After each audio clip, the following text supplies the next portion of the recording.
estaba de pie junto a la tumba recién cavada de su esposa Luz, apretando un paraguas negro en sus manos, aunque aún no llovía. Simplemente sostener algo en las manos era más fácil que dejarlas colgar sin propósito a los lados del cuerpo. A su alrededor se agolpaban los familiares de Luz, su hermana Alba con su marido Víctor, primos hermanos, tías, parientes lejanos a quienes solo veía en funerales y bodas. Todos decían las palabras correctas de pésame, pero Esteban sentía algo falso, fingido en sus voces, como si estuvieran interpretando papeles en una mala obra de teatro. Esteban, mantente fuerte, susurraba a Alba, abrazándolo por el hombro. Su voz temblaba por las lágrimas, pero Esteban notó que sus ojos estaban secos. Luz era tan buena, un alma tan luminosa. Dios se la llevó antes de tiempo. Pero ahora está en el cielo, mirándonos desde allí. Esteban asentía mecánicamente, sin escuchar estos lugares comunes consoladores. En su cabeza aún no podía asimilar, hace apenas una semana Luz se preparaba para ir al funeral del abuelo Basilio en Córdoba. El abuelo había muerto repentinamente, un ataque al corazón a los 82 años. Luz era la única de las nietas que realmente amaba al anciano y lo visitaba regularmente en los últimos años. Los demás familiares aparecían solo en las grandes festividades, y no siempre, considerando al abuelo gruñón y aburrido. Iré sola, había dicho entonces, besando a su marido en despedida. Esteban recordaba cada detalle de esa mañana, cómo se paró frente al espejo del recibidor, arreglándose la blusa negra, cómo se secaba con un pañuelo los ojos enrojecidos por las lágrimas. Ya sabes cuánto me amaba el abuelo. Quiero despedirlo dignamente, como se merece. Me quedaré junto al ataúd, hablaré con los vecinos, veré si alguien necesita ayuda. ¿Tal vez vayamos juntos?, había sugerido entonces Esteban. El viaje es largo, estás alterada. No, querido. Tienes una presentación importante mañana en la oficina, no vale la pena arruinar todo por mí. Yo me las arreglaré. El abuelo siempre decía que era la más fuerte de todas sus nietas. Esas fueron sus últimas palabras. En el viaje de regreso, ya tarde el lunes por la noche, ocurrió el accidente. Según los agentes de tráfico, Luz perdió el control en la carretera mojada después de la lluvia, el coche se salió de la autopista, volcó y se incendió. Cuando llegaron los servicios de rescate, ya era demasiado tarde. Esteban recordaba esa llamada a las 6:30 de la mañana del martes. La voz del agente de policía era cansada y oficial, pero se sentía una compasión genuina. ¿Esteban Ríos? Necesita venir urgentemente a Córdoba. Su esposa ha sufrido un grave accidente de tráfico. ¿Está viva?, susurró Esteban, ya sabiendo la respuesta por la entonación. Lamentablemente, no. La muerte fue instantánea en el lugar del accidente. Mis más sinceras condolencias. Todo lo demás se recordaba como en una niebla terrible. La noche sin dormir, el viaje a Córdoba al amanecer, la morgue del hospital con su asfixiante olor a formol y muerte. La identificación se convirtió en una pesadilla real. El rostro de Luz estaba tan desfigurado por el fuego y los fragmentos de vidrio que era imposible mirarlo. Alba sollozaba a su lado, Víctor la sostenía de la mano y le susurraba algo al oído, tratando de consolarla a ella y a sí mismo. Esteban, no te tortures, suplicaba Alba cuando el patólogo forense le propuso entrar a la morgue para la identificación final. Recuérdala hermosa, como era en vida. No hace falta mirar lo que queda. Esa no es ella, es solo una cáscara mutilada. Pero el procedimiento de identificación era obligatorio. Esteban se forzó a entrar en la habitación fría y mirar lo que yacía bajo la sábana blanca. Cabello carbonizado, rostro desfigurado, pero la complexión, su anillo de bodas, todo coincidía. Los documentos, pasaporte y licencia de conducir, fueron encontrados en el bolso que milagrosamente sobrevivió en el maletero. Es ella, pronunció con dificultad, apartando la mirada de la mesa. Es mi esposa. Todos los demás trámites los asumieron los familiares de Luz, ellos también insistieron en el ataúd cerrado, ellos organizaron el traslado del cuerpo de vuelta a la ciudad, ellos encargaron el velorio y eligieron el lugar en el cementerio.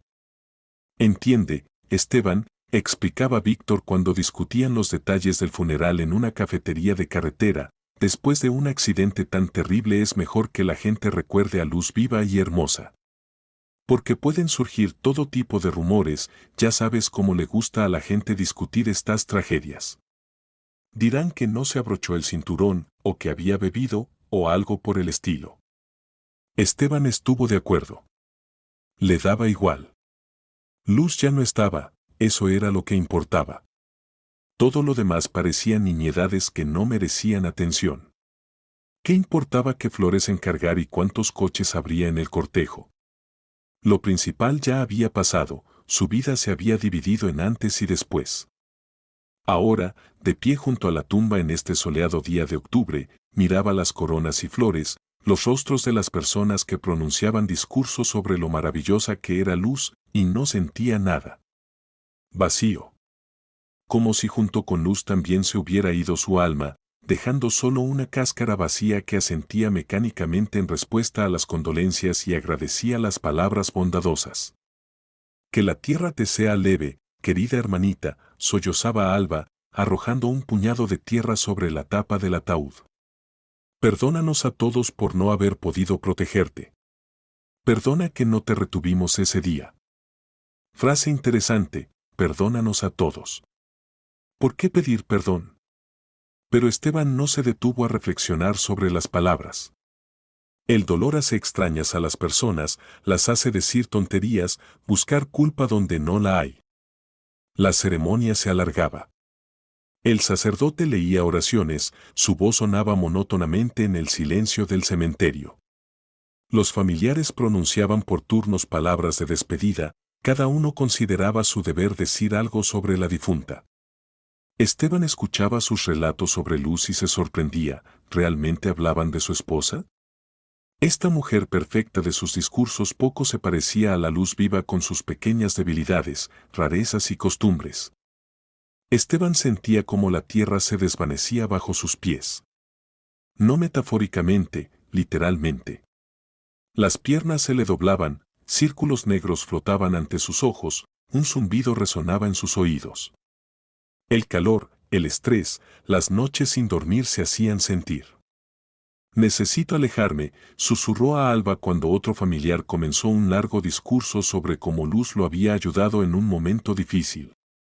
Por supuesto, querido, por supuesto, asintió ella, mirando comprensivamente su rostro pálido. Ve. Nosotros terminaremos todo aquí, no te preocupes.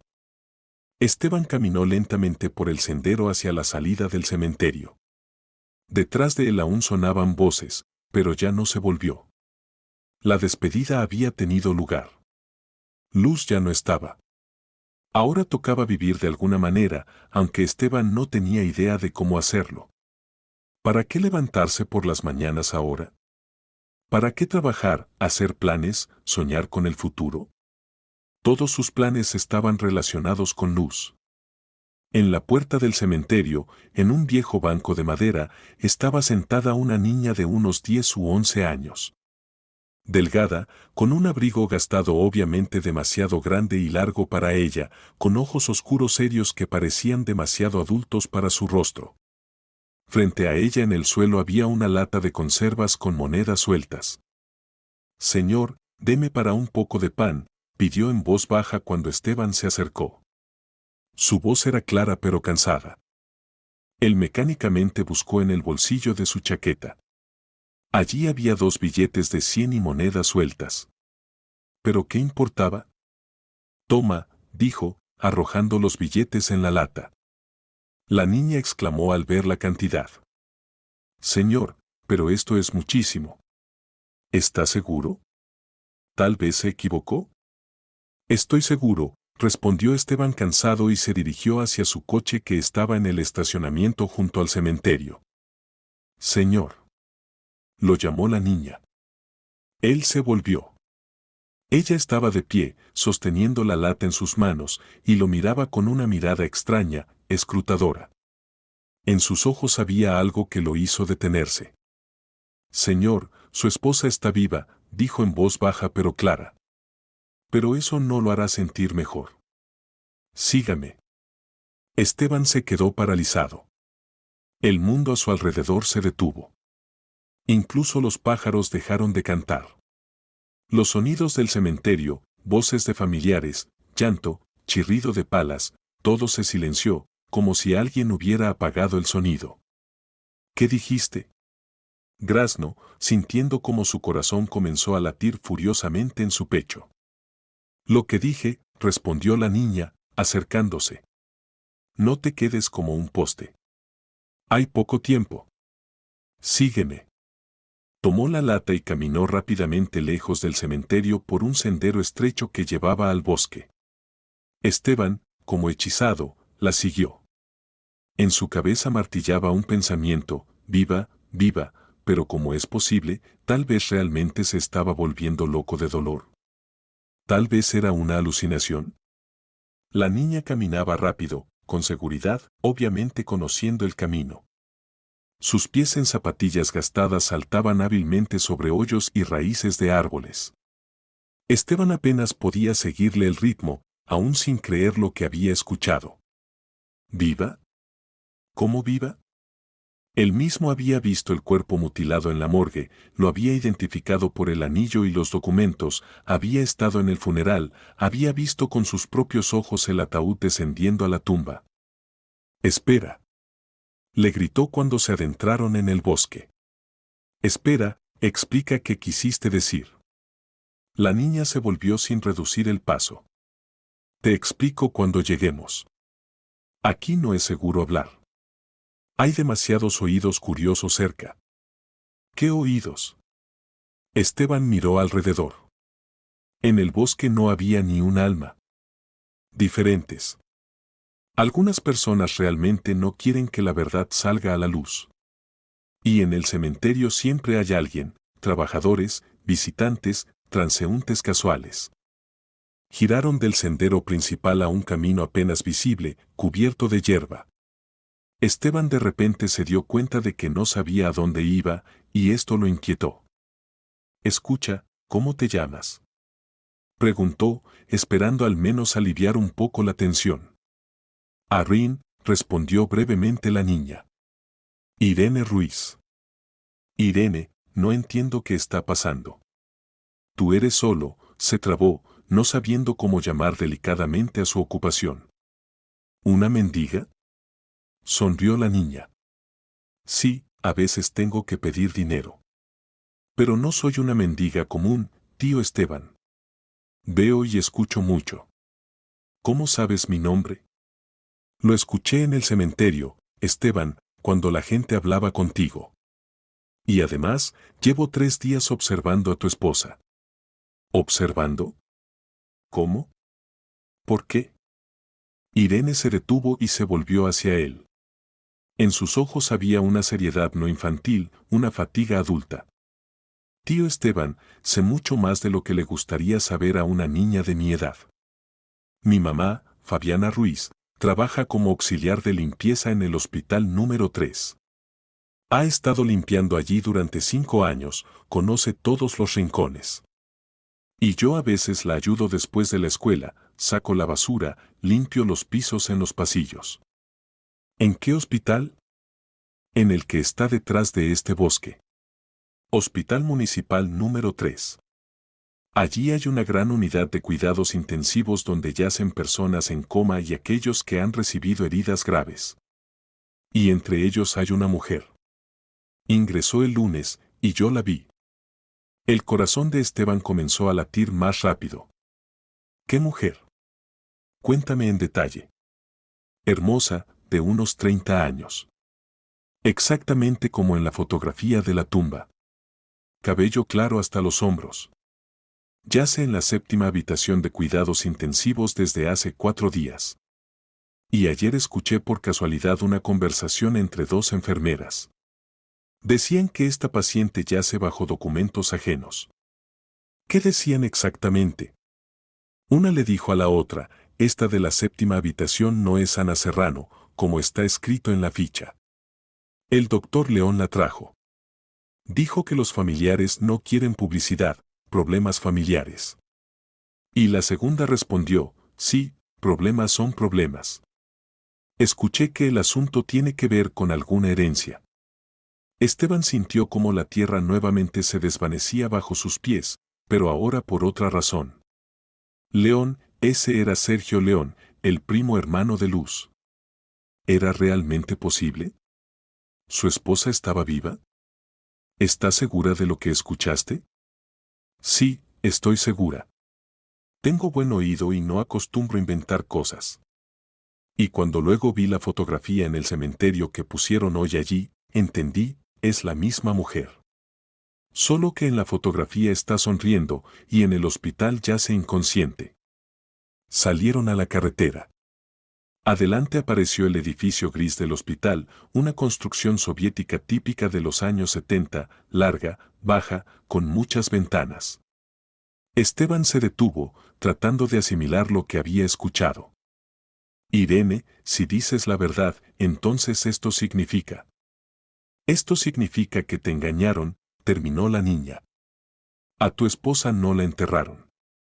En ese ataúd yace otra persona.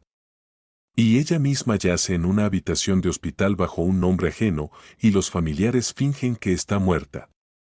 ¿Pero por qué? ¿Por qué lo necesitan? Irene se encogió de hombros. No sé exactamente. Pero si pensamos. ¿Cuándo les conviene a las personas que alguien sea considerado muerto? Usualmente cuando se trata de dinero. O algo así. Esteban recordó la reciente muerte del abuelo Basilio y el hecho de que Luz era su nieta favorita. Recordó las palabras de Alba en el cementerio, perdónanos a todos. Recordó cómo los familiares rápidamente se hicieron cargo de todos los preparativos del funeral, como insistieron en el ataúd cerrado. El abuelo Basilio, susurró. Luz contaba que él había hecho un testamento por el cual ella era la única heredera. Y si ella muere, entonces la herencia pasa a los demás familiares. Así lo decidió el abuelo. Ya ves, tú mismo lo dedujiste, asintió Irene. Y ahora vamos. Necesitas ver a esta mujer para que te convenzas con tus propios ojos. ¿Y cómo entraremos a cuidados intensivos? No dejan entrar a extraños. No dejan a adultos desconocidos. Pero a mí me conocen allí. La hija de la señora de la limpieza a veces ayuda con la limpieza. Diré que traje a un conocido a ver a mamá. Lo principal es comportarse naturalmente y no llamar la atención. El hospital los recibió con olor a cloro y medicamentos, mezclado con el aroma de la comida hospitalaria. En el vestíbulo se agolpaba gente, algunos esperaban cita, otros caminaban nerviosamente, otros lloraban en silencio tras recibir malas noticias. El cuadro habitual de cualquier hospital municipal en un día laborable. Irene pasó confiadamente junto a la recepción, saludando con la mano al guardia anciano. Tío Pablo, voy a ver a mamá. Fabiana Ruiz, tercer piso, limpieza. El guardia asintió sin siquiera levantar la cabeza del periódico. Aparentemente, la aparición de Irene allí era tan habitual que no sorprendía a nadie. Mamá trabaja en el tercer piso, explicó Irene, llevando a Esteban hacia las escaleras. Cuidados intensivos está en el ala este. Pero no se puede entrar así nomás, por supuesto. Primero hablemos con mamá. En el tercer piso olía aún más fuerte, aquí a los olores de cloro y medicamento se añadía el característico aroma hospitalario que no se puede confundir con nada. Los recibió una mujer baja de unos 50 años en bata de trabajo azul, empujando un carrito con equipos de limpieza. Su rostro estaba cansado, pero sus ojos bondadosos se animaron al ver a su hija. Irenita, ¿por qué tan temprano hoy? Se sorprendió. Usualmente vienes después de la escuela y ahora son apenas las 3 de la tarde. ¿Y quién es este contigo? Mamá, este es el tío Esteban. Necesita ayuda, respondió seriamente la niña.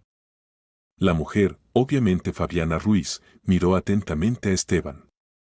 Su mirada era bondadosa pero cautelosa. El instinto maternal le sugería que algo no estaba bien aquí. Fabiana, buenos días, soy Esteban, dijo él, tratando de hablar lo más calmadamente posible. Su hija dice que en cuidados intensivos yace una mujer bajo documentos ajenos. Hay razones para creer que es mi esposa. ¡Ay, qué cosas dices, Irene! Exclamó Fabiana. ¿Qué fantasías se te ocurren? Mamá, no son fantasías. Insistió Irene.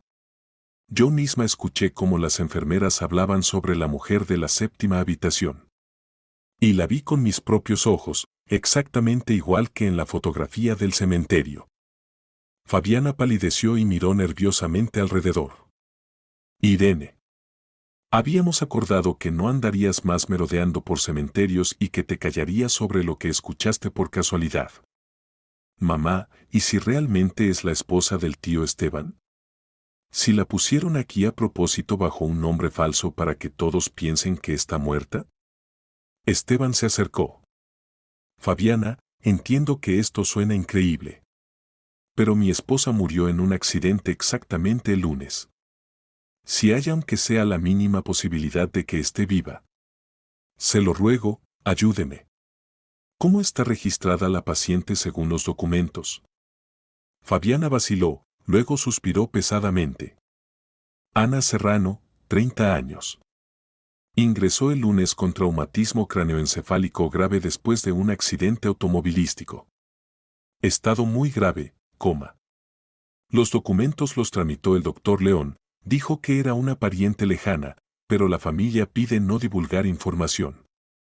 León, repitió Esteban, sintiendo cómo la sangre se helaba en sus venas. ¿Sergio León? Sí, exactamente así se llama. ¿Lo conoce? Es el primo hermano de mi esposa. Estuvo en su funeral. Esteban recordó al hombre alto y calvo con dientes de oro que le expresaba condolencias. Alto, calvo, coronas de oro en la boca. Exactamente él. Trabaja como médico internista. Es él, susurró Esteban. Fabiana, le suplico, déjeme ver a esta mujer. No le diré nada a nadie, no la comprometeré. Fabiana miró a Irene, luego a Esteban.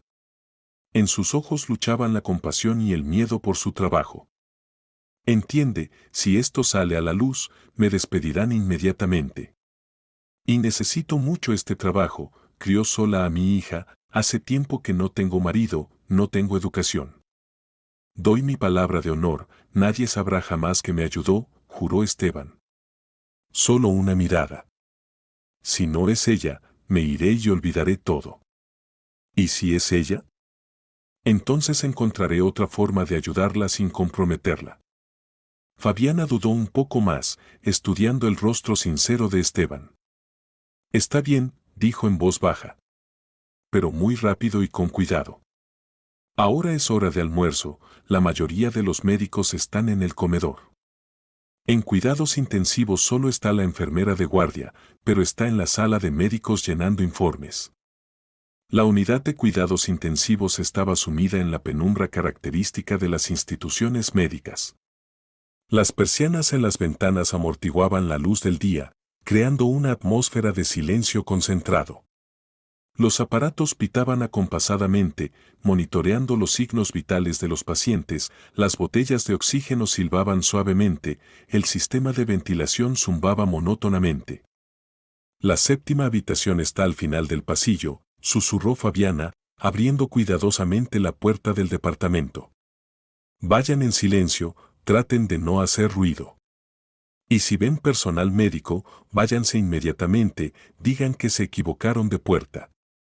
Esteban caminó por el pasillo sintiendo como su corazón latía furiosamente en su pecho. Cada paso se hacía difícil, las piernas parecían haberse llenado de plomo. ¿Y si realmente era luz? ¿Cómo podía sobrellevar tal descubrimiento? ¿Y qué hacer después?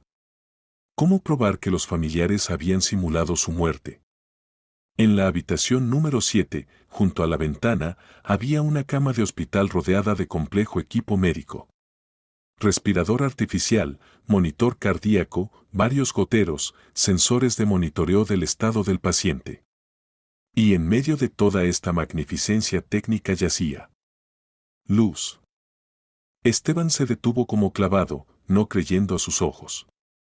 Su esposa yacía en la cama del hospital, viva, respirando. El rostro estaba pálido e inmóvil, pero absolutamente entero, sin quemaduras, sin rasgos desfigurados. El cabello estaba peinado, alguien obviamente la cuidaba. En el hombro izquierdo distinguió el lunar familiar, en la muñeca el tatuaje apenas visible en forma de mariposa. Luz, susurró, extendiendo la mano pero sin atreverse a tocarla. No la toque, advirtió suavemente Fabiana acercándose.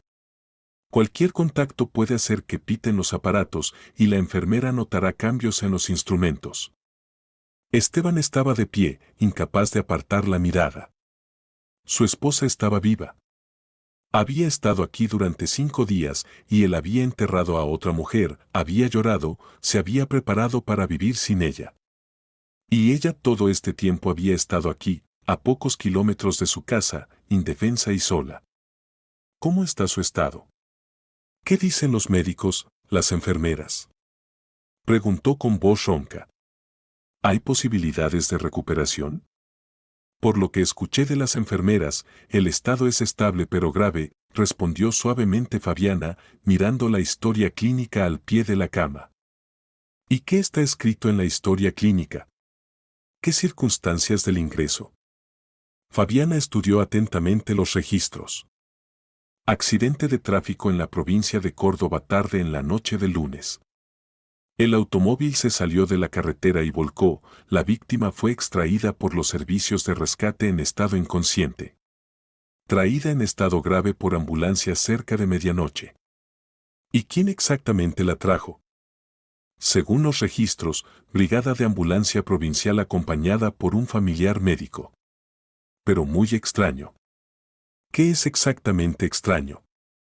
Aquí solo hay un informe breve de que los familiares piden mantener completa confidencialidad por circunstancias familiares. No hay más detalles escritos, como con otros pacientes.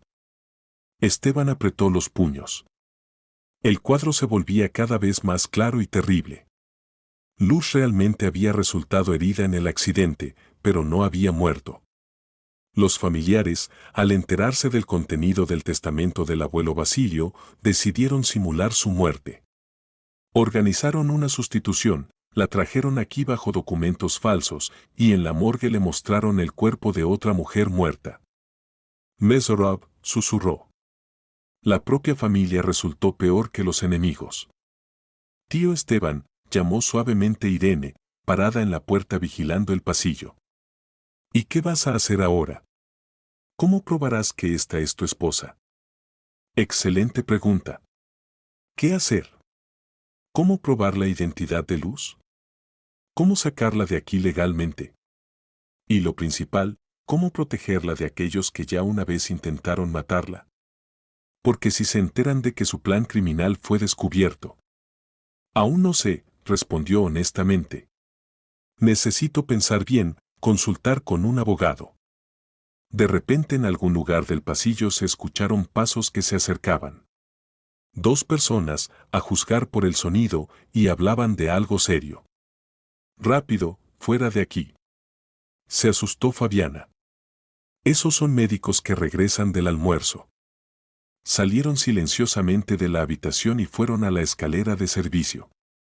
Fabiana los acompañó hasta el primer piso, mirando constantemente alrededor y nerviosa. Fabiana, dijo Esteban en la salida, ¿puedo venir mañana para asegurarme una vez más de que no fue una alucinación? Mejor no. Si apareces frecuentemente, alguien lo notará y empezará a hacer preguntas. Entonces, ¿cómo puedo saber sobre su estado? ¿Si hay mejoras? Fabiana pensó. Ven pasado mañana en la noche, alrededor de las 8. Estaré limpiando los pisos en esa ala después del final del turno de día. Si algo cambia, te contaré. Solo ten cuidado y no llames la atención. Esteban asintió y se dirigió a la salida. Esa noche Esteban estaba sentado en su apartamento vacío tratando de poner en orden sus pensamientos. Luz estaba viva, ese era el descubrimiento principal y más importante. Pero estaba en coma, yacía bajo documentos falsos, y los familiares la consideraban muerta. ¿Qué hacer después? ¿Ir a la policía con una denuncia? ¿Pero cómo probar que la mujer en el hospital era su esposa? Los documentos estaban falsificados, los médicos habían sido sobornados o engañados. Y los familiares fácilmente podrían declarar que se había vuelto loco de dolor y veía a su esposa muerta en todas partes. Necesitaba pruebas férreas, irrefutables, científicamente fundamentadas. Y necesitaba una persona que lo ayudara a recopilarlas profesional y legalmente. Esteban sacó su teléfono y marcó el número de su viejo amigo del ejército, el detective privado Andrés Colina.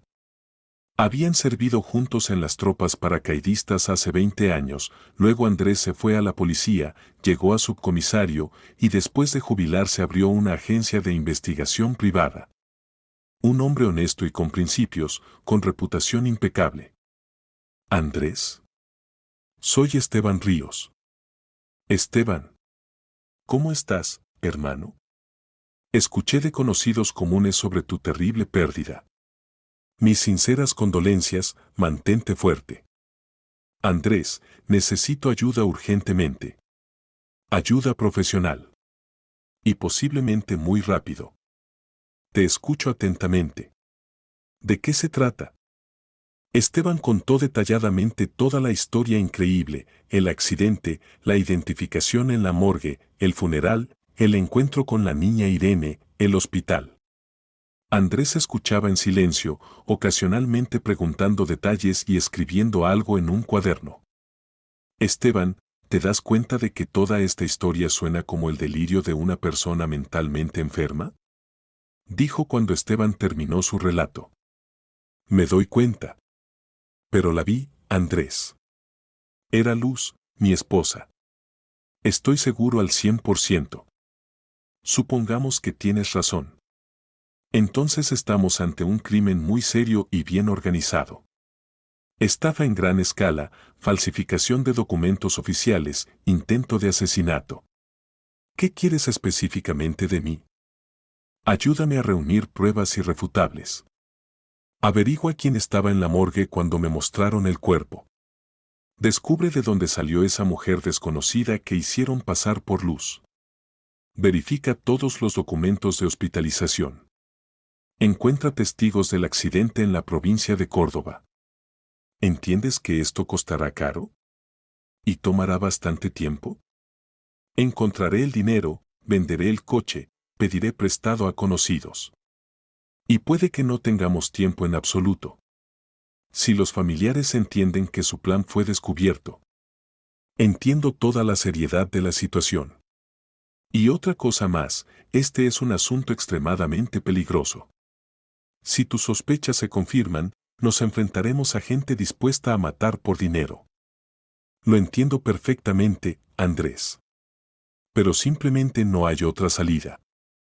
Andrés guardó silencio largo rato, reflexionando sobre la situación y pesando todos los pros y contras.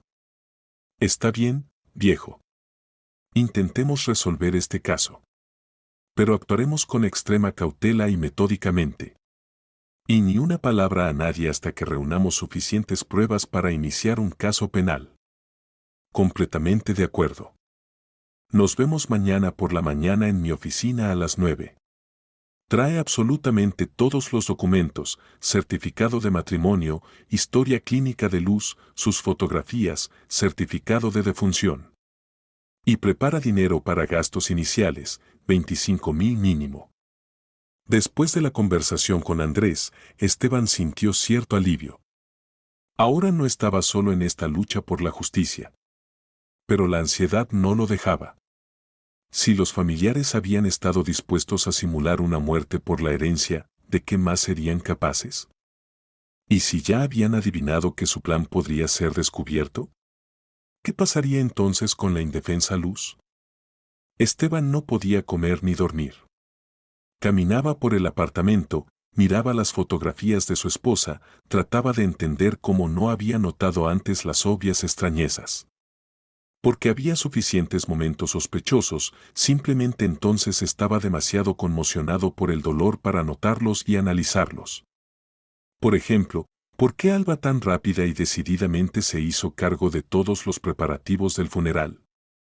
Usualmente era bastante irresponsable y no muy cariñosa como hermana, podía pasar meses sin llamar a Luz. ¿Y por qué los familiares insistieron tan encarecidamente en realizar el funeral precisamente en ese cementerio, y no donde descansaban los padres de Luz? Y otra extrañeza, ¿por qué ninguno de los familiares propuso inmediatamente después del funeral familiarizarse con el contenido del testamento del abuelo Basilio? Usualmente los asuntos hereditarios tratan de resolverse lo más rápido posible, especialmente cuando se trata de sumas serias.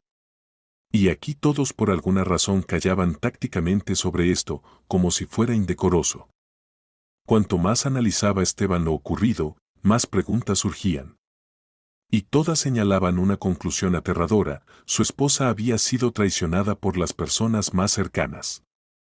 Aquellos en quienes había confiado toda su vida, a quienes amaba y consideraba su familia. Por la mañana Esteban llegó a la oficina de la agencia de detectives privados Colina de Andrés Colina. La agencia se ubicaba en un viejo edificio de ladrillos en el centro histórico de la ciudad, en el segundo piso. Una oficina modesta de 3 habitaciones, recepción, despacho de trabajo y sala de reuniones, pero Andrés trabajaba honesta y profesionalmente, habiendo ganado excelente reputación entre colegas y clientes. «Cuéntame todo otra vez, desde el principio», dijo Andrés, encendiendo una grabadora digital y abriendo un cuaderno grueso. «Y no omitas absolutamente ningún detalle, incluso los más insignificantes a primera vista». En el trabajo detectivesco, las pistas importantes a menudo se ocultan precisamente en los detalles.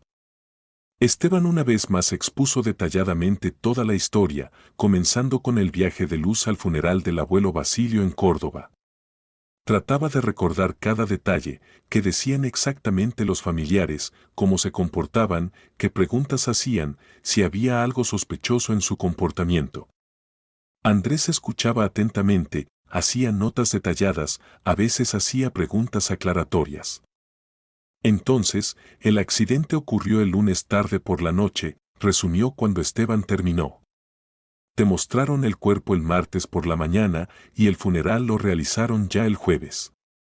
Muy rápido para un evento tan serio, especialmente considerando el traslado interregional.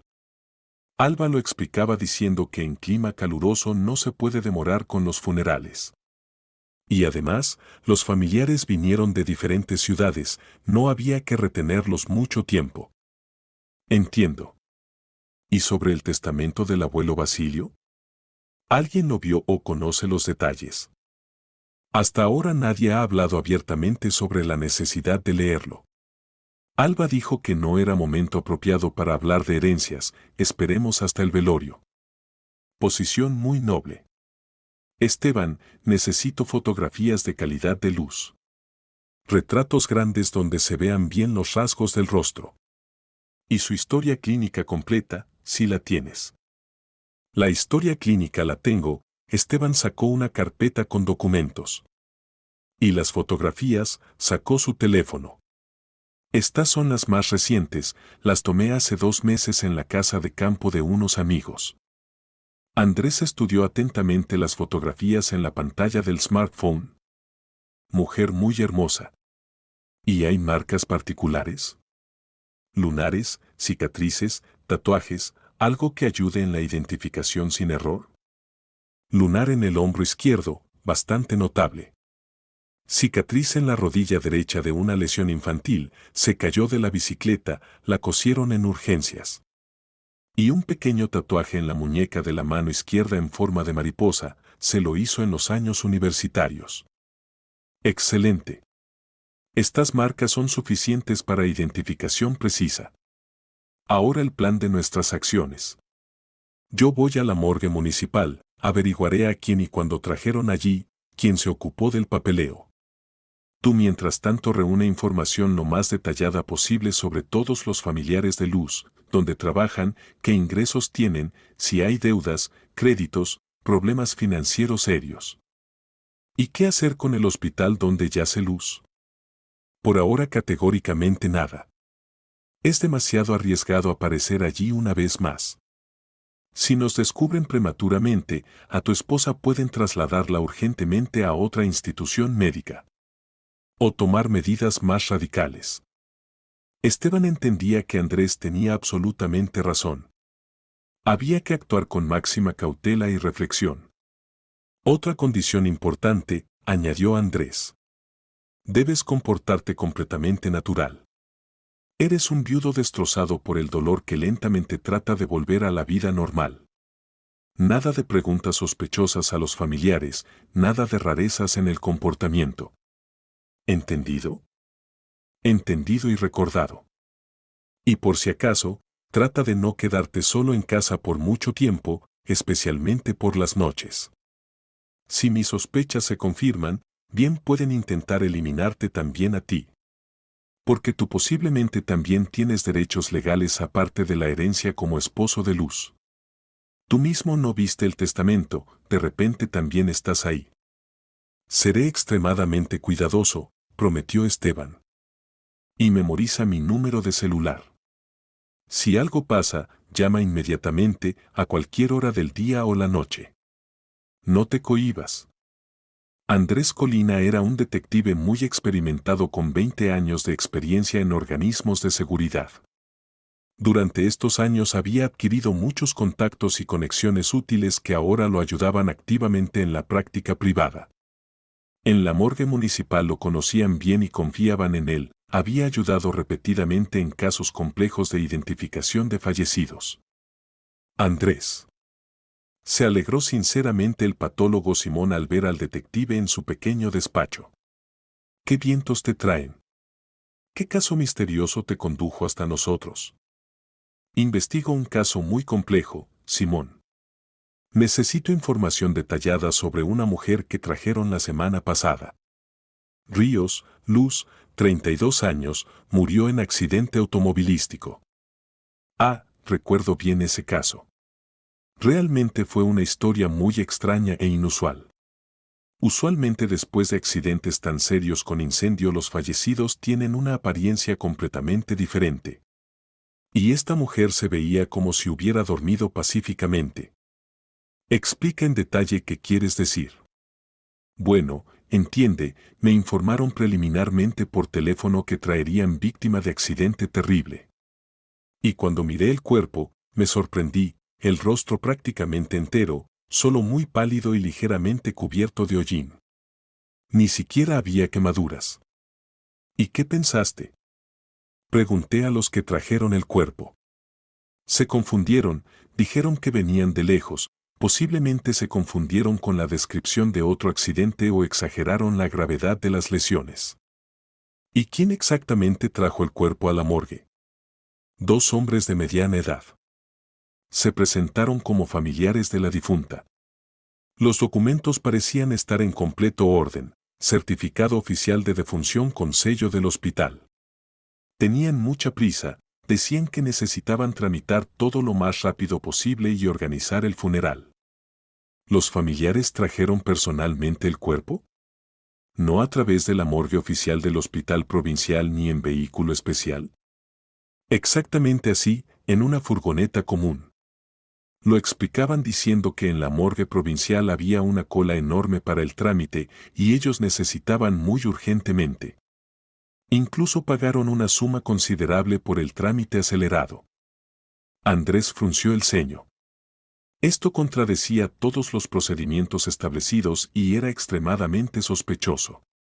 Los cuerpos de otras regiones usualmente se transportan exclusivamente por canales oficiales con observancia de múltiples formalidades.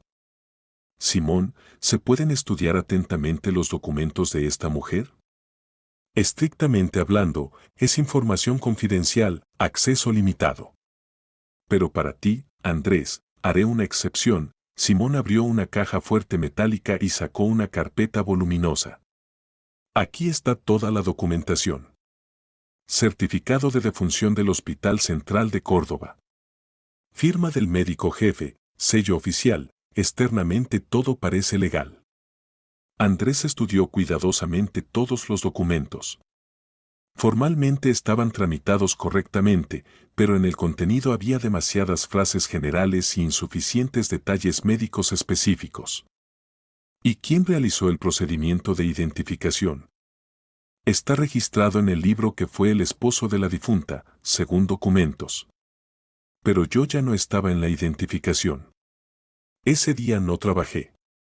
Entiendo. ¿Y qué pasó con el cuerpo después del trámite? Lo enterraron a los 3 días en el cementerio norte. Andrés tomó varias fotografías de los documentos en su teléfono para análisis posterior. Simón, y en el mismo periodo, el lunes martes, ¿trajeron a alguien más? ¿Mujeres de aproximadamente la misma edad? El patólogo hojeó atentamente el registro de ingresos. Sí, hubo otra mujer joven, de unos 30 años. Desconocida, sin documentos. La encontraron en un sótano abandonado en las afueras de la ciudad. Causa de muerte, insuficiencia cardiovascular aguda por alcoholismo crónico. ¿Cuándo exactamente la descubrieron? El domingo tarde por la noche un policía de barrio la encontró durante su ronda. Y nos la trajeron el lunes por la mañana. Andrés sintió como las piezas del siniestro rompecabezas comenzaban a formar un cuadro completo. Domingo, día de partida de Luz a Córdoba al funeral del abuelo. Lunes, día del accidente y día del descubrimiento del reemplazo adecuado. Demasiadas coincidencias. Simón, ¿a esta mujer desconocida se la puede ver de alguna manera? ¿O al menos quedaron fotografías? Lamentablemente, ya la enterraron en fosa común para no identificados. El procedimiento se realizó el martes por la mañana, de acuerdo con la legislación. El martes por la mañana, exactamente cuando a Esteban en esta misma morgue le mostraban el cuerpo de su supuestamente fallecida esposa. Gracias, Simón. Me ayudaste mucho en la investigación. De nada, Andrés. Solo ten cuidado. Si aquí realmente hay algo criminal involucrado, entonces participan personas serias. Falsificar documentos médicos oficiales es la alta escuela de la estafa. Entiendo. Seré extremadamente cuidadoso. Y recordé otro detalle. Esos 2 que trajeron el cuerpo, uno de ellos se presentó como médico. Doctor León, me parece. Decía que conocía personalmente a la difunta, trabajaba en el ámbito médico. ¿León? ¿Estás seguro de ese nombre? Absolutamente. Andrés anotó esta información importante. El círculo gradualmente se cerraba y todos los hilos llevaban a las mismas personas. Mientras Andrés trabajaba en la morgue, Esteban se ocupaba de recopilar minuciosamente información sobre los familiares de Luz. Nunca antes se había interesado por los detalles de sus vidas personales, pero ahora cada detalle podía resultar crucialmente importante para entender los motivos del crimen. Alba Pérez, 45 años, trabajaba como contadora jefe en una empresa constructora mediana Urbano Construye. Casada con Víctor Pérez, quien se dedicaba al comercio mayorista de repuestos de automóviles. No tenía negocio propio, trabajaba como gerente de ventas en una empresa grande. Los esposos nunca habían tenido hijos. Alba no podía tenerlos después de una operación fallida en su juventud, lo que siempre había sido un tema doloroso para ella. Vivían en un apartamento de 2 habitaciones en un viejo edificio de paneles, el coche era un Toyota Camry usado del 2016. En general, una familia de recursos promedio, sin problemas financieros especiales, pero tampoco con grandes ahorros o propiedades costosas. Sin embargo, profundizando más, Esteban descubrió detalles interesantes. Víctor había tomado un préstamo grande hace un año para desarrollo de negocio que nunca se puso en marcha. Los pagos mensuales del préstamo constituían una parte significativa del presupuesto familiar. Alba últimamente trabajaba remotamente por las noches y fines de semana. Sergio León, 52 años, médico internista de primera categoría. Después del divorcio hace 4 años vivía solo, alquilaba un apartamento de una habitación en un barrio residencial de la ciudad. Oficialmente trabajaba en 2 lugares, en la Policlínica Municipal y en el Centro Médico Privado Salud Plus, pero tenía ingresos bastante modestos. Según información de conocidos comunes, León tenía serias dificultades financieras. Deudas de préstamos tomados aún en el matrimonio, alimentos para la ex esposa, pago del alquiler, todo esto se comía prácticamente todo el salario. En los últimos meses incluso trabajaba con llamadas privadas a domicilio. Miguel y Pedro Rueda, primos hermanos de Luz por línea paterna. Ambos de unos 40 años, ambos en su juventud habían tenido problemas con la ley, pequeños robos, peleas, vandalismo. Miguel una vez incluso había estado preso 8 meses por lesiones corporales en una pelea de borrachos. Miguel trabajaba como taxista en una pequeña empresa privada, ingresos inestables y bajos. Pedro como cargador en un almacén de alimentos, salario también pequeño. Ambos vivían en apartamentos comunales, no tenían familias, llevaban un estilo de vida bastante marginal. Esteban anotaba toda la información en un cuaderno, tratando de entender la psicología de cada uno de los potenciales criminales. Todos los familiares realmente vivían bastante modestamente, muchos tenían serias dificultades financieras. Una herencia grande del abuelo Basilio podría cambiar radicalmente sus vidas, resolver todos los problemas monetarios de una vez para siempre. ¿Pero realmente por dinero estaban dispuestos a cometer un crimen tan monstruoso? Simular la muerte de una persona cercana requiere no solo codicia, sino también ausencia total de conciencia. Alrededor de las 8 de la noche le llamó a Alba. Su voz era habitualmente cariñosa, pero ahora Esteban captaba notas falsas en ella. Esteban, ¿cómo estás? ¿Cómo el ánimo? ¿No es demasiado pesado estar solo? Normal, Alba. Trato de mantenerme como puedo. Muy bien, querido. Luz no habría querido que sufrieras y te atormentaras. La vida continúa. Escucha, ¿tal vez vienes a casa el fin de semana? Víctor va a hacer asado, nos sentaremos, hablaremos de corazón. Gracias por el cuidado, pero aún no estoy listo para socializar. Mejor me quedo en casa. Entiendo, el dolor es una prueba seria. Pero el aislamiento tampoco es solución. Por cierto, ¿tienes todos los documentos personales de Luz? ¿Certificados? ¿Tarjetas bancarias? Esteban se puso alerta. Era la segunda vez que se interesaba por los documentos. ¿Y por qué precisamente ahora? Los tengo, por supuesto. ¿Para qué los necesitas? Bueno, entiende, necesito ocuparme urgentemente de los trámites hereditarios del abuelito Basilio. Ya ha pasado suficiente tiempo y los procedimientos burocráticos son muy largos. El abuelo dejó testamento donde Luz era la heredera principal. ¿Y yo no tengo derecho a una parte de esa herencia como esposo? Alba se calló por varios segundos y en esa pausa Esteban captó algo importante. Por supuesto que tienes pleno derecho, querido. Pero hay matices jurídicos tan complejos, tal papeleo burocrático. ¿Confías en que nos ocupemos de este asunto, verdad? Confío, mintió Esteban. Pero con los documentos esperemos por ahora. Es demasiado pronto aún, no ha pasado ni una semana desde el funeral. Esteban, pero cuanto más demoremos, más complejos y caros serán los procedimientos. Y la herencia allí, dicen, es muy seria, casa grande en barrio prestigioso de Córdoba, terreno, cuentas bancarias. Hay que tramitar todo rápido, antes de que aparezcan otros pretendientes. ¿Qué otros pretendientes puede haber? ¿Quién sabe? Parientes lejanos, vecinos del abuelo, sus conocidos. Siempre aparece gente que empieza a afirmar que el difunto les prometió algo o les legó verbalmente.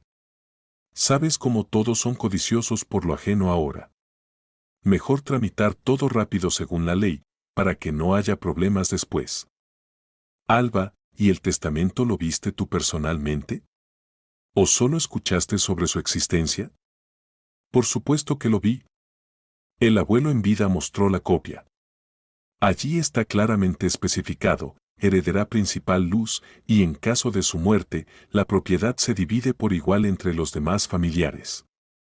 Entiendo. Bien, pensaré sobre los documentos.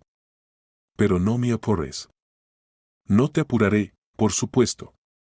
Solo recuerda, el tiempo es valioso y a los funcionarios les gusta crear retrasos artificiales. Después de la conversación Esteban inmediatamente llamó a Andrés. Tienen mucha prisa con los asuntos hereditarios. Alba otra vez pidió los documentos de Luz, habla de la urgencia del trámite. Naturalmente. Necesitan legalizar todo lo más rápido posible, antes de que alguien sospeche la verdadera situación.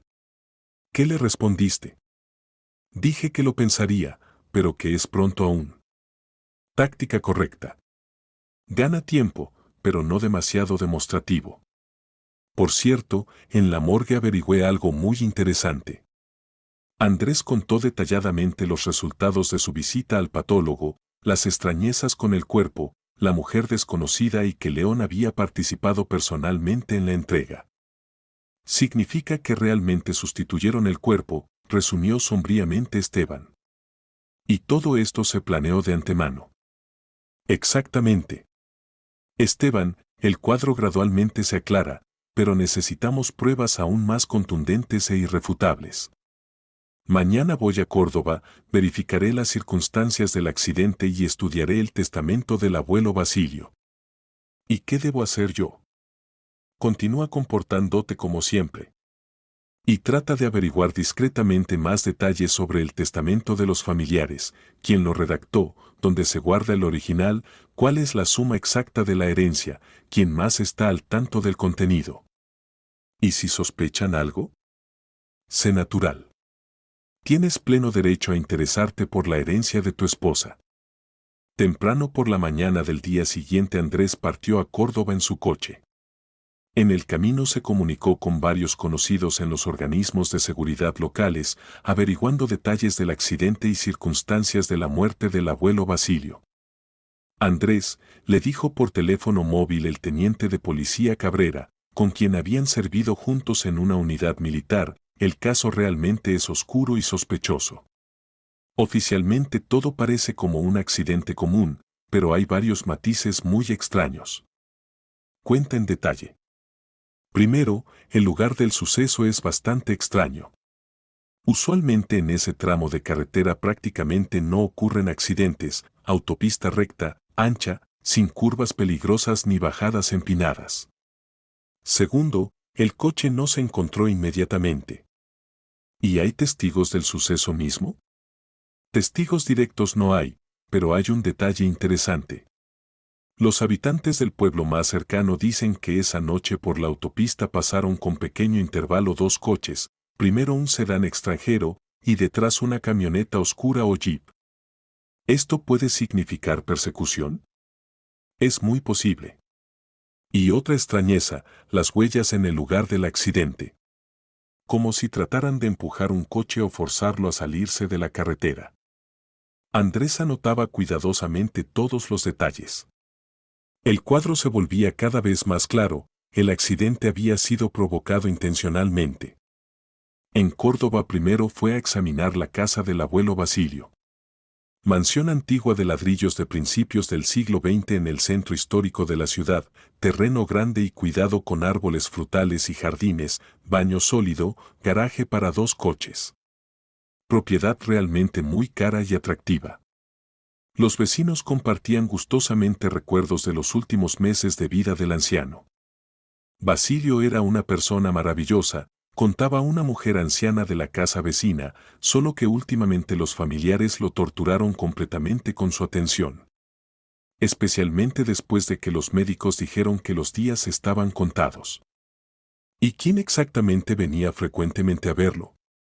Todos los sobrinos y sobrinas. Antes no aparecían durante años, ni siquiera felicitaban en cumpleaños y fiestas. Y aquí de repente se volvieron tan cariñosos. Especialmente Alba con su marido venía casi todos los fines de semana.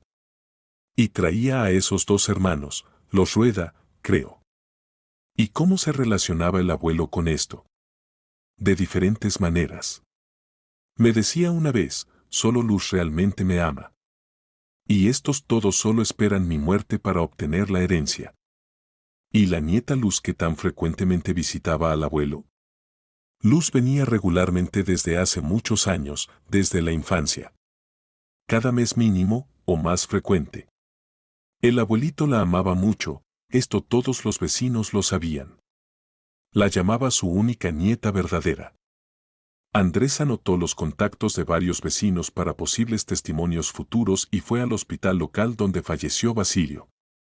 En la institución médica se enteró de que el anciano realmente había muerto de infarto extenso de miocardio. ¿Y los familiares sabían sobre la redacción del testamento? Se interesó Andrés del médico tratante. ¿Y cómo que sabían? Ellos mismos insistieron en llamar urgentemente al notario. Decían, el abuelito quiere tramitar todo según la ley, para que después de su muerte no haya disputas familiares y conflictos. ¿Y cuál fue su reacción al contenido del testamento? Suavemente hablando, estaban choqueados y molestos. Especialmente Alba, hasta hizo escándalo, gritaba que el abuelo no estaba en sí, que el testamento era inválido. La siguiente parada fue la notaría. Gabriela Cortés, notaria con 20 años de experiencia, resultó ser una mujer muy cuidadosa y meticulosa. ¿El testamento de Basilio Rueda? Preguntó. Por supuesto, lo recuerdo. Caso muy inusual y tenso. ¿En qué consistía exactamente lo inusual? Toda su propiedad mueble e inmueble, casa, terreno, depósitos bancarios, automóvil, antigüedades, todo lo legó completamente a su nieta Luz Ríos. Lo motivaba diciendo que solo ella se había preocupado sinceramente por él todos estos años. ¿Y cuál fue la reacción de los demás familiares? Estaban extremadamente indignados y molestos. Alba trataba de demostrarme que el abuelito estaba bajo efectos de medicamentos fuertes, que el testamento se redactó bajo coerción. Pero Basilio estaba en plena conciencia, respondía claramente a todas mis preguntas. Yo lo certifiqué oficialmente.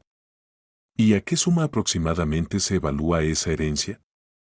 No hice evaluación exacta, pero aproximadamente, la casa en el centro de la ciudad vale no menos de 4 millones de pesos, el terreno de 2.000 metros cuadrados otros 2 millones, depósitos bancarios alrededor de 1,5 millones. Más muebles antiguos, cuadros, libros raros. En total, alrededor de 8 millones de pesos. 8 millones de pesos. Suma seria por la cual algunas personas están dispuestas a los actos más desesperados. Gabriela, ¿alguien de los familiares se interesó por el procedimiento de transferencia de herencia en caso de muerte del heredero principal? La notaria alzó la ceja sorprendida. Sí, se interesaron, y muy insistentemente. Alba me llamó al día siguiente después del funeral del abuelito. Preguntaba detalladamente qué documentos se requerirían, cuánto tiempo tomaría el procedimiento, si se podía acelerar de alguna manera. ¿Y qué le explicó? Dije que se requeriría certificado de defunción del heredero, documentos que confirmen el grado de parentesco y solicitudes escritas de todos los pretendientes. El procedimiento usual toma de 6 semanas a 2 meses. ¿Y ella tenía prisa con el trámite? Mucha prisa. Decía que tenían planes concretos de venta urgente de inmuebles, que ya había compradores potenciales. Andrés agradeció a la notaria y fue al lugar del accidente. El tramo de autopista realmente era completamente seguro, carretera recta, buen pavimento, excelente visibilidad.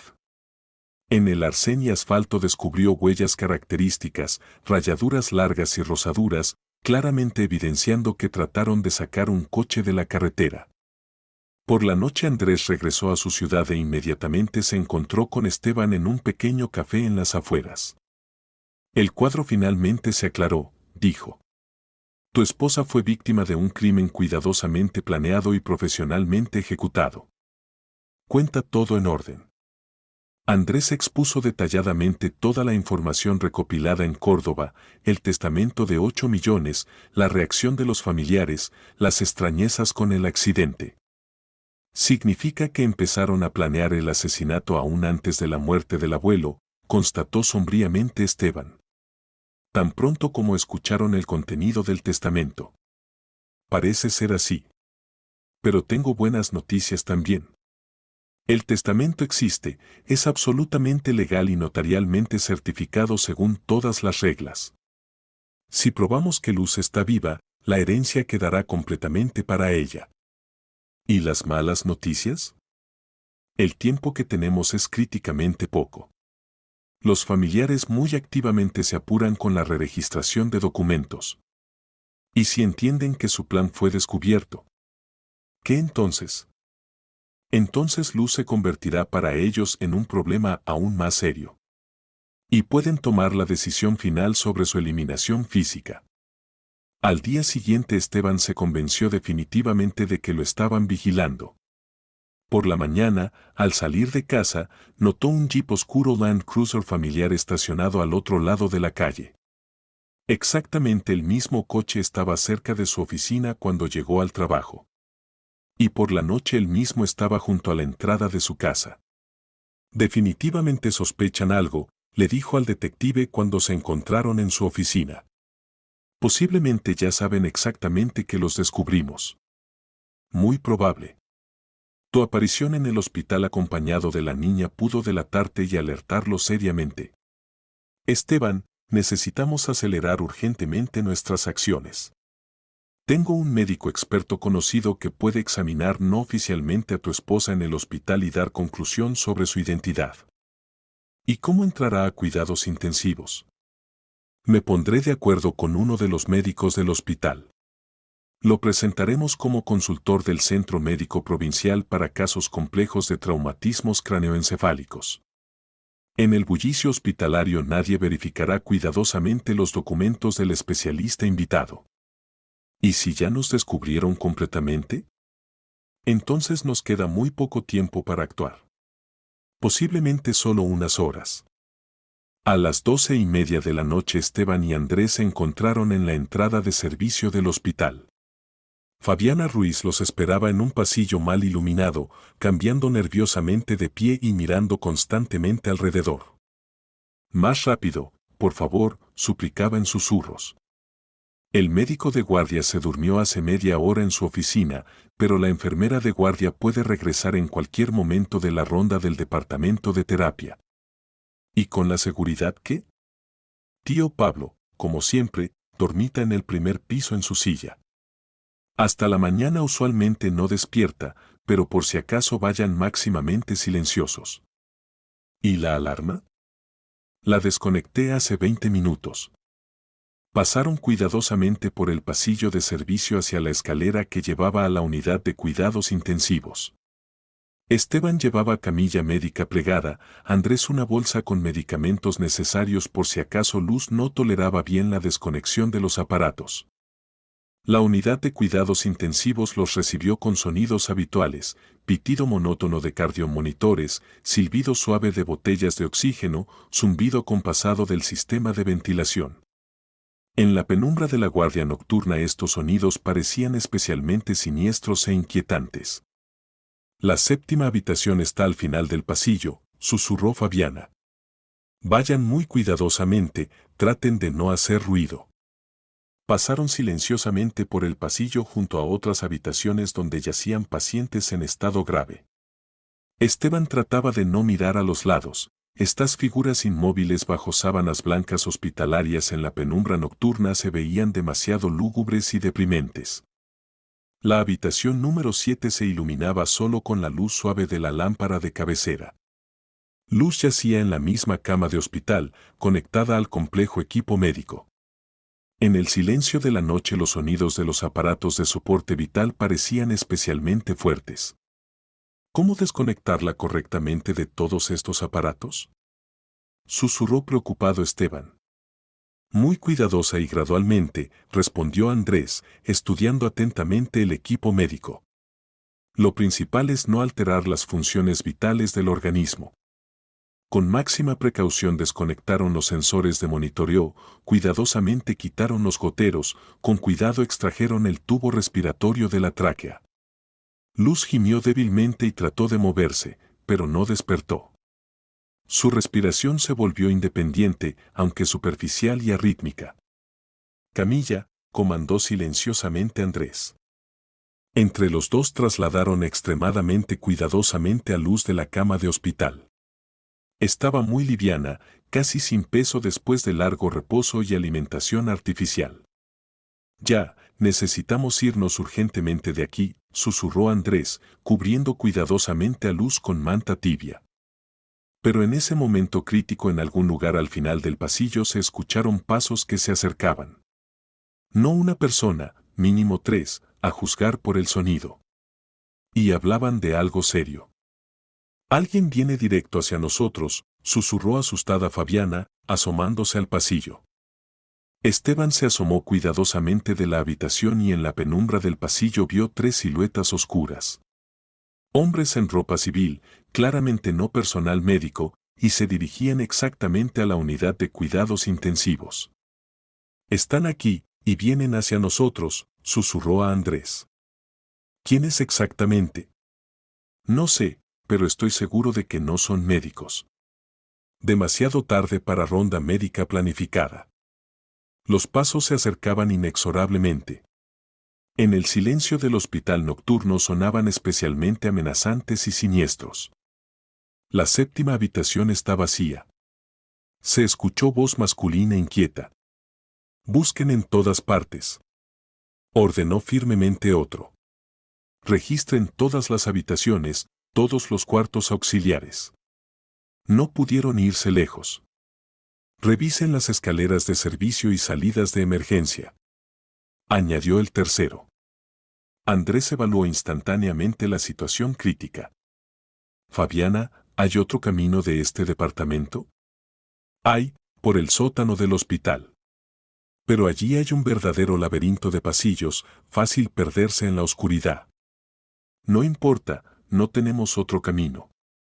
Llévanos allí inmediatamente.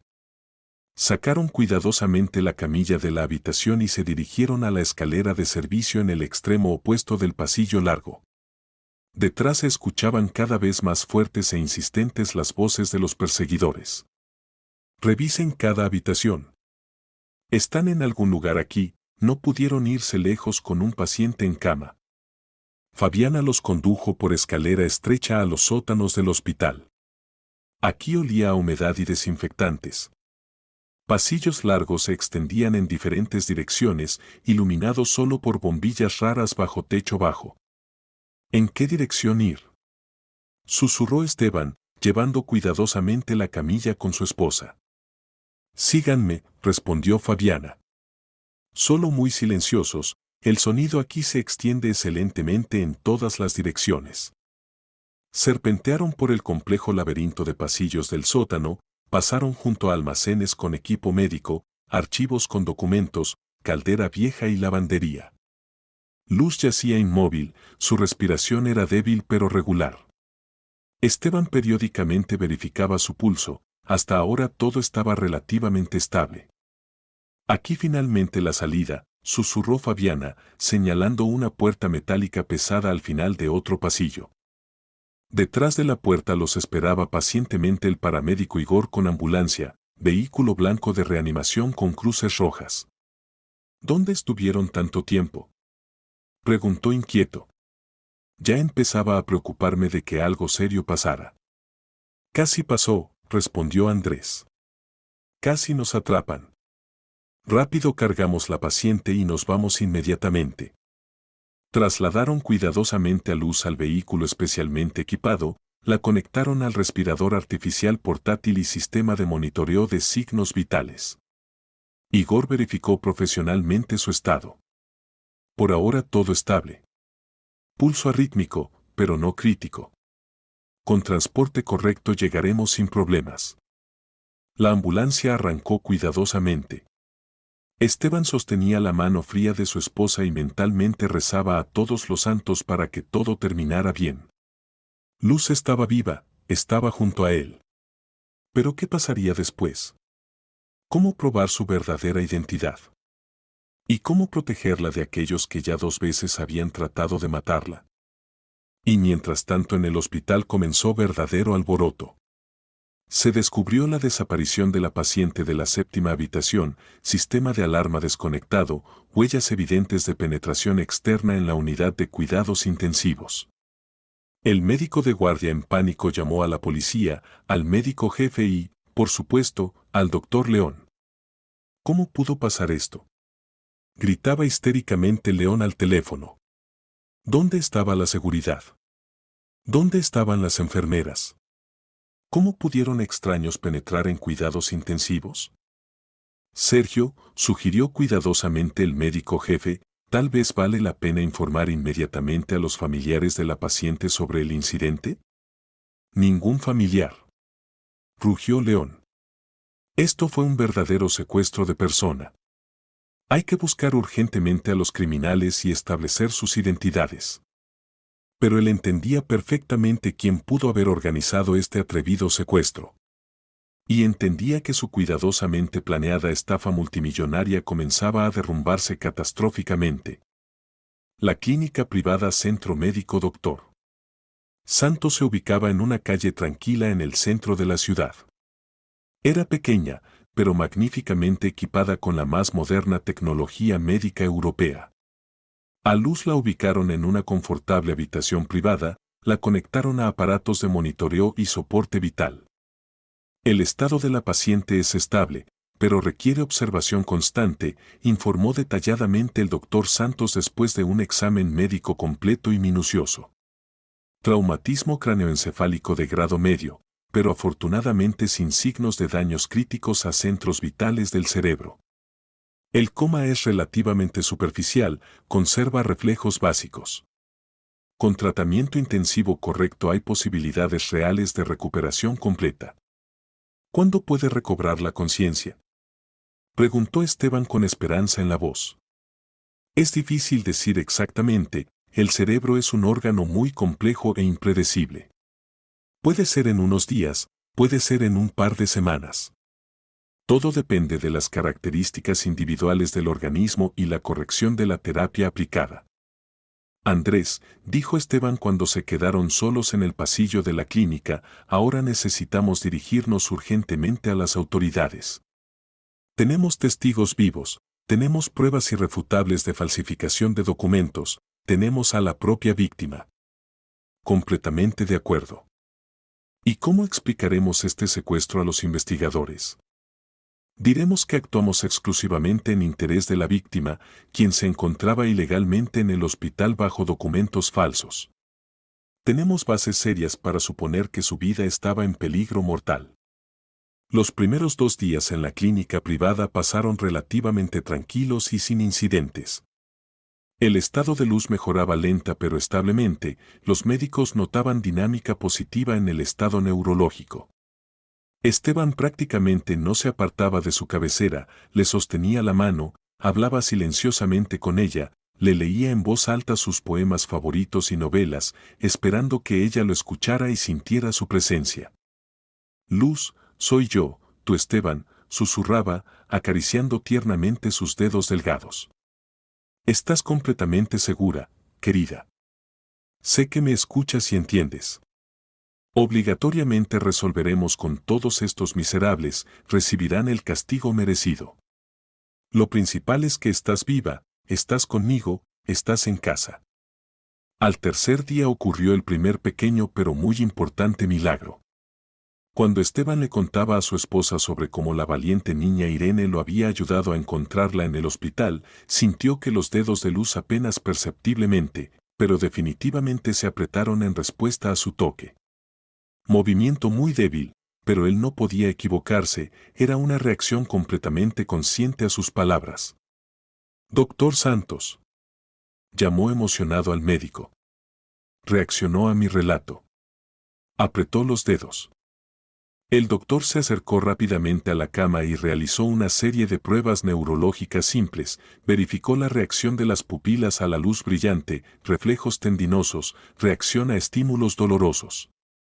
Realmente, Hay dinámica positiva notable, confirmó con satisfacción. El tono muscular gradualmente aumenta, la reacción a estímulos externos se vuelve más expresiva y consciente. Es muy buena señal, significa que el proceso de salida del coma ya comenzó. ¿Significa que pronto despertará completamente? Pronto es concepto muy relativo en medicina. Pero el proceso de recuperación de la conciencia definitivamente está en marcha y va en la dirección correcta. Continúe hablando activamente con ella, cuéntele sobre eventos agradables, ponga su música favorita. Esto estimula el cerebro y lo ayuda a recuperarse más rápido. La denuncia en la comisaría de policía del distrito la presentaron en la primera mitad del día siguiente. La investigadora Marina Campanella, mujer experimentada de mediana edad con ojos inteligentes y atentos y reputación impecable, escuchó pacientemente su historia completamente increíble. Estudió atentamente todos los documentos presentados. La historia realmente es del género de novelas policiales, dijo, cerrando la carpeta gruesa con materiales. Pero las pruebas son muy serias, convincentes y científicamente fundamentadas. Basándome en los materiales presentados, inicio causa penal por los artículos estafa en escala especialmente grande, falsificación de documentos oficiales e intento de asesinato con circunstancias agravantes. ¿Qué tan rápido se puede detener a todos los sospechosos? Se interesó el experimentado Andrés. Ya hoy en la segunda mitad del día enviaré varios grupos operativos para detención simultánea. Pero primero es necesario asegurar custodia confiable de la víctima. ¿Dónde se encuentra actualmente? Esteban dio la dirección exacta de la clínica privada del Dr. Santos. Excelente. Inmediatamente organizo custodia las 24 horas por empleados de investigación criminal. Y usted, Esteban, también sea extremadamente cuidadoso en los próximos días. Los criminales en desesperación pueden intentar huir o borrar huellas por cualquier medio. ¿Y qué hacer con el hospital donde yacía mi esposa bajo documentos ajenos? Realizaremos verificación de servicio completa y minuciosa, interrogaremos a todo el personal médico sin excepción. Averiguaremos quién estaba al tanto del esquema criminal y participó activamente y quién actuó sin conocer las verdaderas circunstancias. Las detenciones masivas comenzaron en la segunda mitad del mismo día. A Alba y Víctor Pérez los tomaron en casa durante la cena, cuando discutían planes de venta urgente de la casa del abuelo y división del dinero obtenido. A Sergio León lo arrestaron directamente en el hospital, durante consulta planificada de pacientes en la policlínica. A los primos hermanos Rueda los detuvieron en sus trabajos, en el taxi y en el almacén. Todos fueron tomados por sorpresa y no esperaban para nada tal desarrollo veloz de eventos. En los registros domiciliarios de los sospechosos, los operativos descubrieron múltiples pruebas comprometedoras que confirmaban irrefutablemente su culpa. Correspondencia activa por teléfono con discusión detallada de todos los aspectos del crimen, recibos de pago por servicios de médicos sobornados, incluso notas manuscritas con plan detallado de simulación de muerte y acciones posteriores. Completos idiotas, se asombró Andrés cuando la investigadora les mostró parte de las pruebas materiales encontradas. Guardaban en casa absolutamente todas las pruebas de sus crímenes, como recuerdos.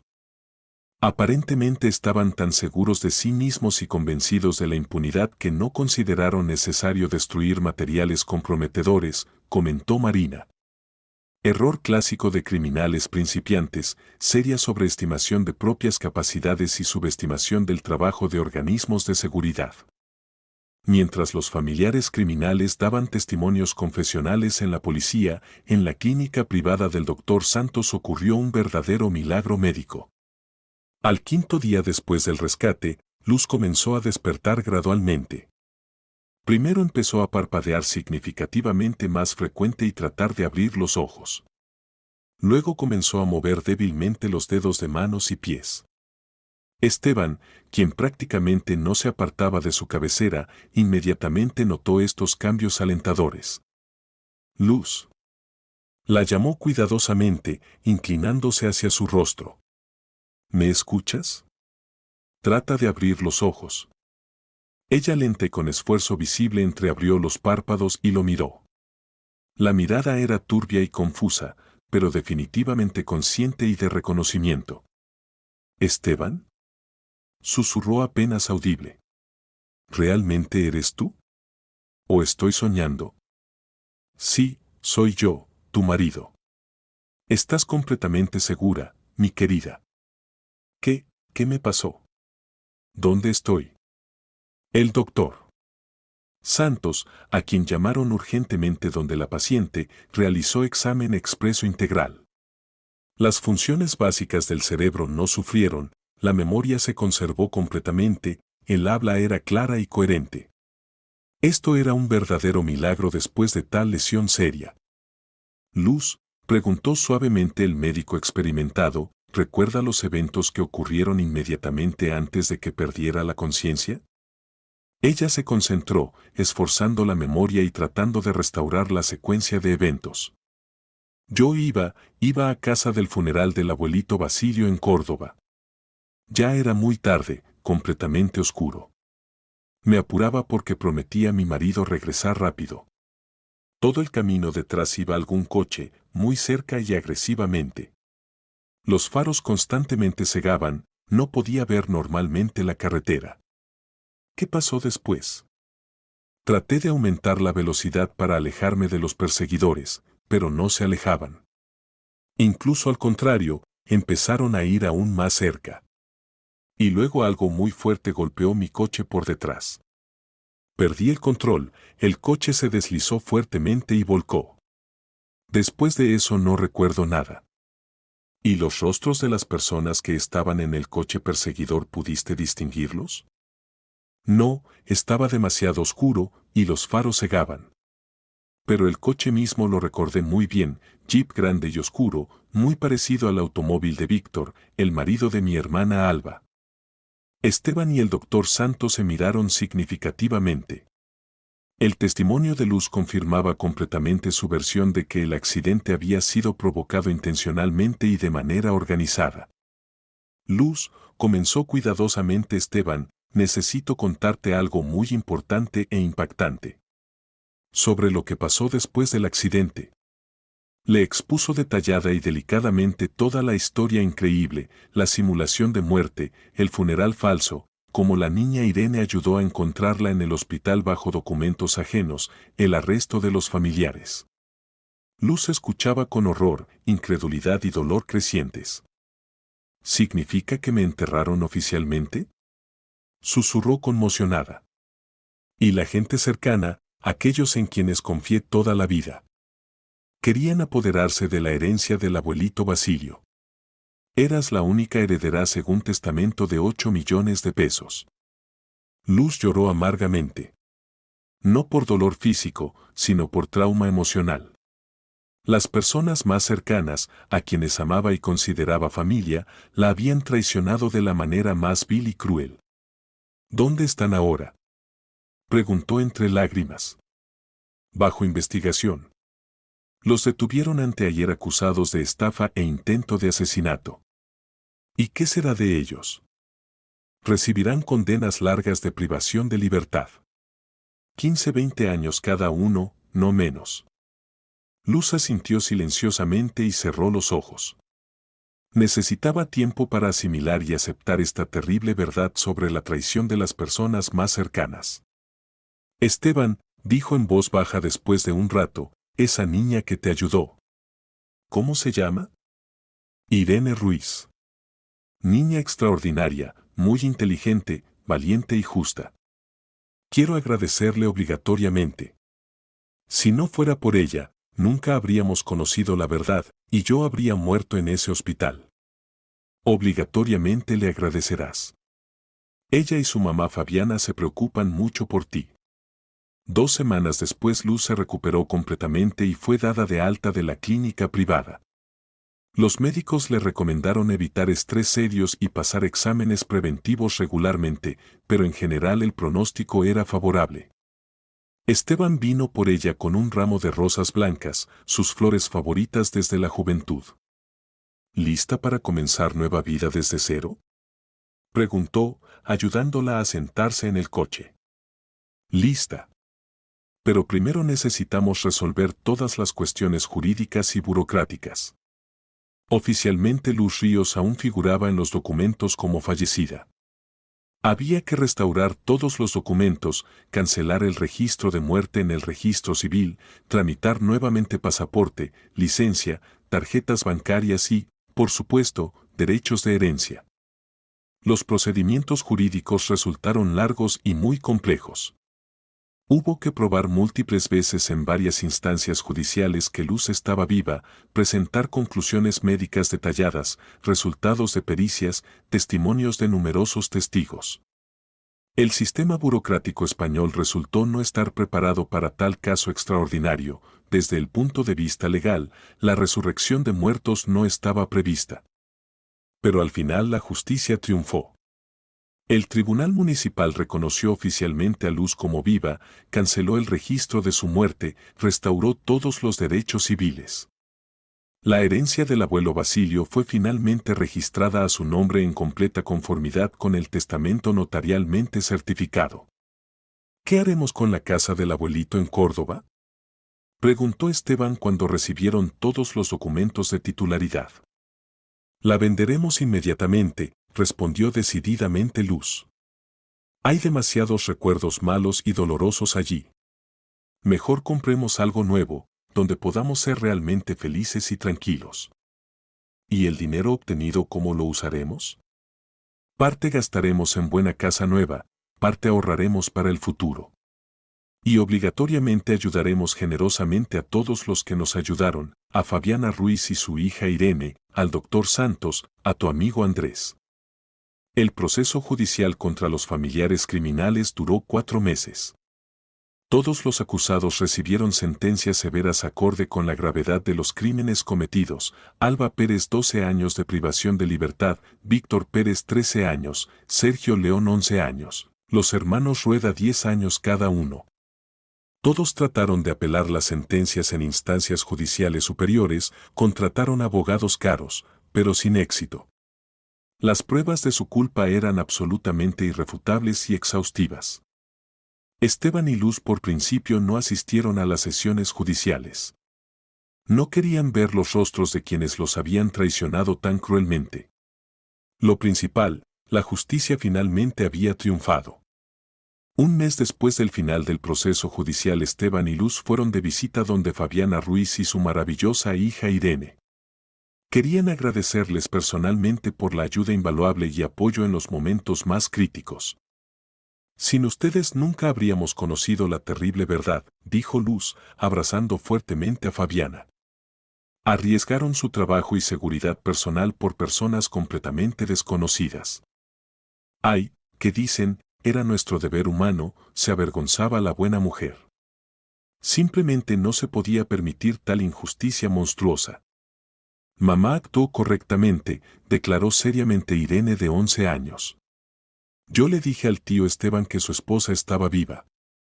¿Recuerdan? Todos rieron recordando ese día dramático en el cementerio.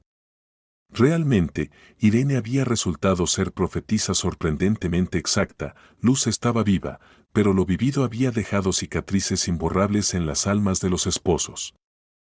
Irene, dijo Luz, quiero proponerte algo muy importante. Eres niña increíblemente inteligente y talentosa, debes tener excelente educación y futuro brillante.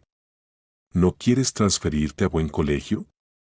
Estamos preparados para pagar completamente toda la educación y clases adicionales. ¿En serio se puede? Se animó la niña inteligente.